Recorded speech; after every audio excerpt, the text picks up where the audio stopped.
In the meantime, on to domestic concerns, stumbles and fumbles and blunders. Do a Google search of GOP presidential candidate Herman Cain today, and these are some of the headlines you are going to see. And all because of this. Where do you stand on the right of return? The right of return?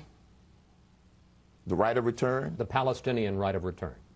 That's something that should be negotiated. That's something that should be negotiated. But do you think the Palestinian refugees, the people who were kicked out of the land in 1948, should be able or should have any right to return to Israeli land? Yes, but not under Palestinian conditions. All right, the media across all spectrum taking light of that exchange and others as the latest gaffes on the part of Herman Cain. The presidential historian Jane Hampton Cook says it is way too early to be assigning these dismissive headlines as a sort of a final indictment of Mr. Cain. She joins me right now. Right away they called him naive, diplomatically ignorant, simpleton, I've heard. Harsh stuff.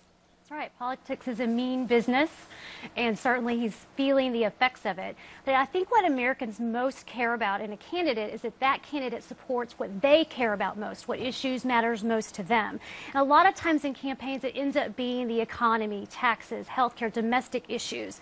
And so foreign policy, at the end of the day, isn't usually the first thing that people look at when it comes to the vote. But don't we admire decisiveness as well? Now, yes, I don't think Chris Wallace is a gotcha guy, but I do think by raising the terminology, the Palestinian rule or what have you, and expecting kind of to know that right off the fly, when you could say, what do you think of the idea, where the Palestinians should be or whether they should get Israeli lands, might have been clearer. Nevertheless, we do go for these gotcha moments to embarrass candidates. Not that that was Chris's intent, but what do you think of that? Well, I think when a candidate has a deer in the headlights moment, it's easy for the media or an opponent to jump on it. And you need to, in some ways, to bolster yourself if you're one of the opponents.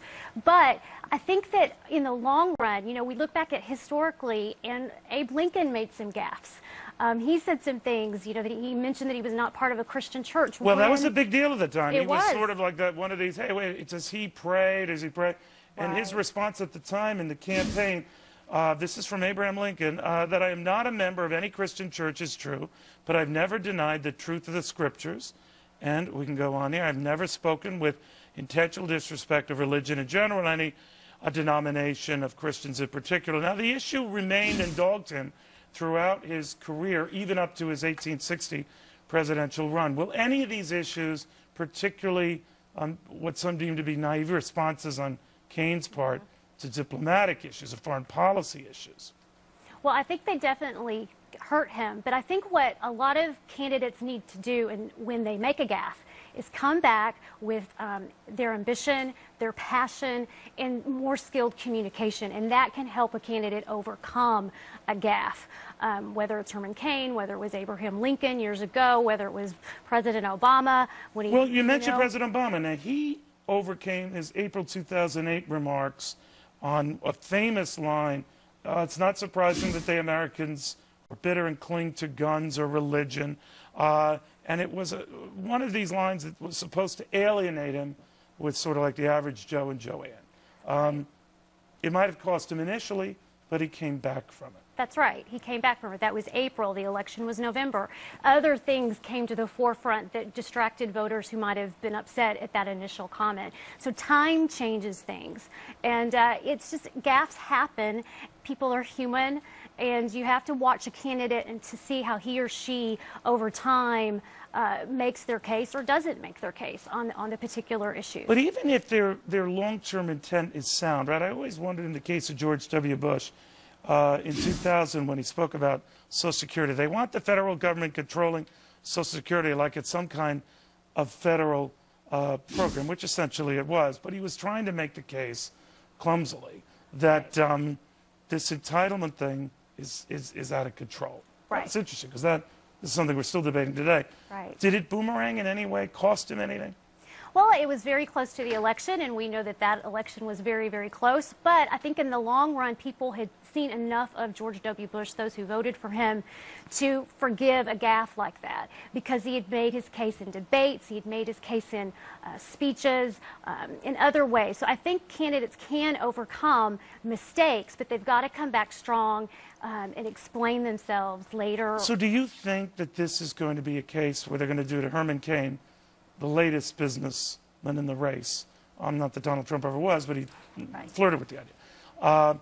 To sort of kill him in the gate, so to speak? I think that's the attempt.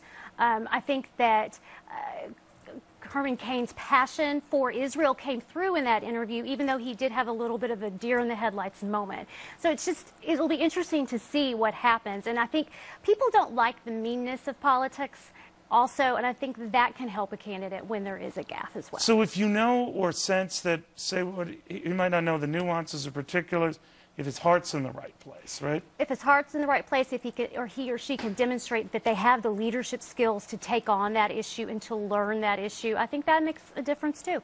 Jane, is it typical, and is it the way we do things right and left, to sort of do this, rotating machine gun, revolving machine gun, whatever the term is, from one prospective candidate to another, to knock them all down or make a joke of all of them?